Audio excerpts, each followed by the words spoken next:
Welcome back to From the Pages, so hit like, subscribe, slam that bell, and step with me into the roaring heart of Power Slam issue 18 from January 1996, a roaring British wrestling magazine that bursts open with cover text announcing the PS50, Bret bags the big one, World War Three, Sabu's second swing, Funk's final fling, and the enigmatic Goldust looming like an omen of the bizarre era wrestling is entering.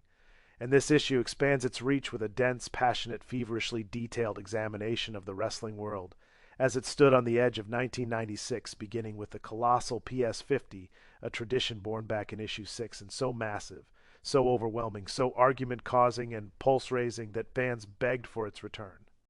Until Power Slam surrendered to the annual chaos of ranking 50 wrestlers based on performance, charisma, booking, momentum, consistency, and fan reaction, with editors joking that thank God it only hits once a year because the discussion behind the scenes nearly melts the office walls, and the list roars forward with stars rising, stars falling, stars defying expectations, and stars clinging to rankings by their fingernails, creating a snapshot of who truly ruled the wrestling landscape in 95. And once readers catch their breath from the rankings, the magazine hits them with the rolling thunder of Bret bags, the big one, an in-depth blow-by-blow evaluation of Bret Hart regaining the WWF World title.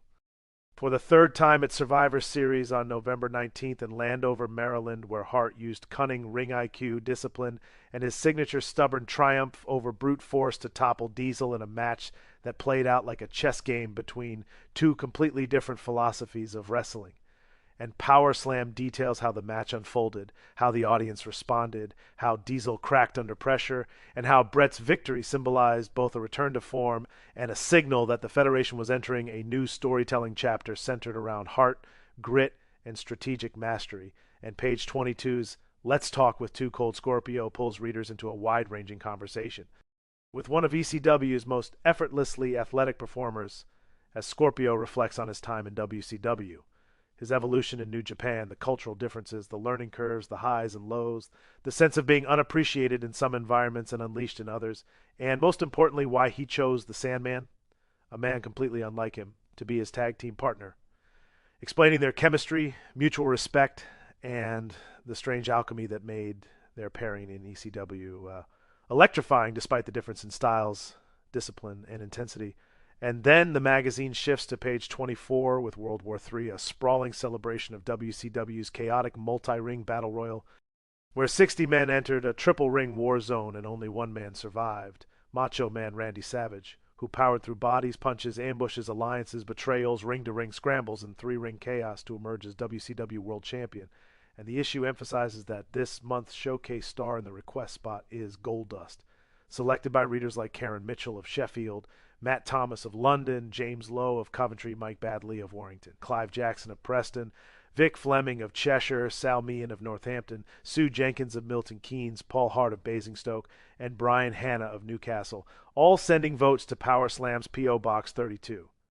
In Lancaster, proving the readership drives the magazine's personality as Goldust is celebrated, questioned, analyzed, and dissected as one of wrestling's most provocative personalities. In a time when the industry is stretching its boundaries, and page 26 is Sabu's second swing, Funk's final fling rockets us into the ECW arena on November 18th, where Sabu made his chaotic return, crashing through the building like a live grenade with reckless athleticism,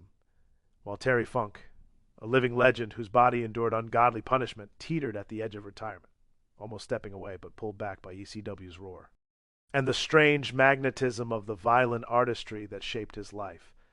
as the magazine captures the emotional whiplash of a night where legacies collided with futures, and then the regular departments reinforce the issue's depth, beginning with page 4's from the top, where Findlay Martin surveys the wrestling world, reports on the demise of Smoky Mountain Wrestling, examines how SMW's closure ripples across promotions, and updates readers on developments across Japan, Mexico, Europe, and the United States, and page 9, Stateside, lets Ian Robinson unleash pent-up frustration and transcribe some of Cactus Jack's wild, emotionally charged comments from ECW television, revealing the raw, unfiltered brilliance of Jack. And page 10's Vid Review by Rob Butcher examines year in review,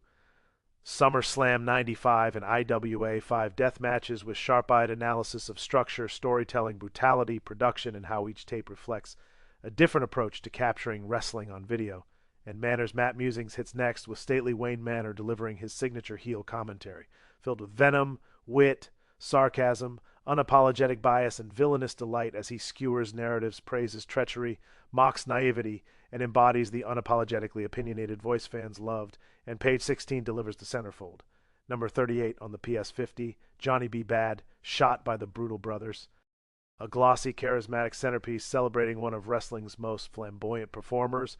And page 28's letters section floods with fan messages demanding more WCW coverage, celebrating Survivor Series, praising Gorilla Monsoon, arguing over fairness, debating match quality, and demonstrating that Power Slam's readers are participants in wrestling's ongoing cultural conversation. And page 31C finds Findlay Martin wrapping up the issue with his sign-off, publication details, credits for the editors, writers, photographers, designers, and printers, notes about the magazine's unofficial status, and a final tease asking,